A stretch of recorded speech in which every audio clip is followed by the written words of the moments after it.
पर बिहार के घटनाक्रम का असर नहीं पड़ेगा और बिहार में पड़ेगा। बिहार में भी नहीं पड़ेगा। मैंने आपको ये कहा, बिहार में तो ऑलरेडी पड़ गया। पूरी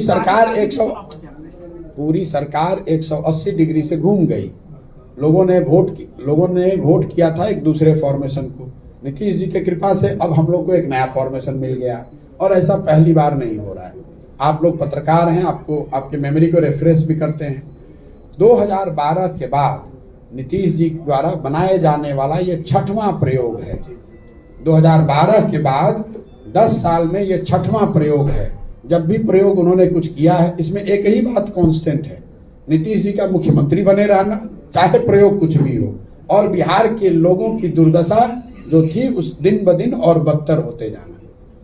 बाकी प्रयोग जब भी होता है तो आप और हम उसका मिलकर आकलन करते हैं। लोगों को ऐसा बताया जाता है कि इसी से अब बिहार सुधरने वाला है, और 2 साल के बाद फिर पलट के दूसरी बात। आपने देखा 2012 में मोदी जी से वो अलग हुए एनडीए से, फिर उसके बाद 14 में हारने के बाद उन्होंने मांझी जी को बना दिया, फिर मांझी जी को हटाया, अपने बन गए, फिर महागठबंधन में जीते, फिर वापस एनडीए गए, फिर वापस महागठबंधन में आ गए। अरे भाई, जहां रहना है वहां एक जगह स्थिर रहिए। जनता ये समझ तो पाए भाई आप चाहते क्या है। इसीलिए मैं कह रहा हूं कि फेविकॉल वालों को ऐड का ब्रांड एम्बेसडर अब नीतीश कुमार को बना लेना चाहिए। इससे बेहतर कोई उपाय नहीं है। अपना कुर्सी पर फेविकॉल लगाकर चिपके हुए हैं, जिसको उलटना है, पलटना है, जो भी करना है। फेविकॉल का ब्रांड एम्बेसडर, मुझे लोग कहते हैं कि थोड़ी ब्रांडिंग की समझ है, जो मैं काम करता था। फेविकॉल के ऑनर्स अगर हमको मिलते, ब्रांड मैनेजर मिलते, तो मैं उनको कहता भैया नीतीश कुमार को अपना ब्रांड एम्बेसडर बनाओ, जन जन में आपकी बात, आपके ब्रांड का भरोसा बढ़ जाएगा।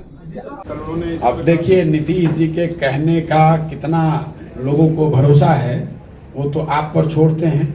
अभी 1 महीना पहले तक मोदी जी के सामने 90 डिग्री पर झुक के प्रणाम करने वाला आदमी दूसरे को बीजेपी का बी टीम बता रहा है, तो उस पर मुझे ये नहीं समझ में आ रहा है कि हम हंसे कि रोए।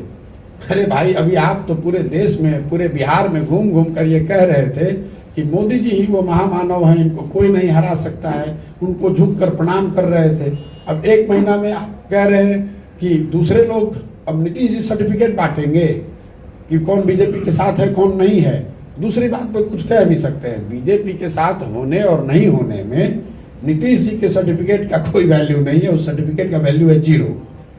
मैं किसी दल में नहीं हूं, मैंने कोई दल बनाया नहीं है ना, और मैंने ये भी कहा है कि पदयात्रा तक अभी हम कुछ करने वाले भी नहीं है। एक गैर राजनीतिक प्रयास मैं कर रहा हूं। संभव है कि इस प्रयास से कुछ राजनीतिक असर इसका हो, लेकिन मैं स्वतंत्र हूं, जो करना चाह रहा हूं वो कर रहा हूं। आपके सामने रखा है और आपके जिले में आए हैं, जो कर रहे हैं आप भी देख रहे हैं, किसके बी टीम है, किसके ए टीम है। आप उनके साथ थे और आप दूसरे को बता रहे हैं कौन बी टीम है। ये 7 वर्सेस 1 का जो फॉर्मेशन है, इस पर अगला विधानसभा का चुनाव नहीं होगा। अब इसमें क्या चेंज होगा, कितना चेंज होगा, किसी को नहीं पता है, वो समय के साथ देखा जाएगा। लेकिन ये तो तय है कि 2024 में बिहार में सच में बाहर होगा, ये तो आप एश्योर कर रहे हैं। क्या बिहार में बाहर होगा 2024 में, ये जनसुराज की तरफ से आप वादा कर? मैं ये जानता हूं कि 2034 तक बिहार में सही में बाहर होना चाहिए, जहां बिहार के लड़कों को बाहर काम करने न जाना पड़े। जो लोग काम कर रहे हैं वो लौट गए हों, बिहार में उद्योगों का जाल हो, बिहार की जो ध्वस्त हुई शिक्षा व्यवस्था है वो फिर से बहाल हो, बिहार में एक बेहतर स्वास्थ्य व्यवस्था हो, बिहार में आर्थिक विकास के मामले में हम देश में सबसे तेजी से बढ़ने वाले राज्य बने। इन बातों की गारंटी है क्योंकि कोई ना कोई ऐसी व्यवस्था जरूर अगले 2-3 साल में खड़ी हो जाएगी जो कि इन अभी तक की जो परिस्थिति है इसमें बेहतरी ला सके। Thank you.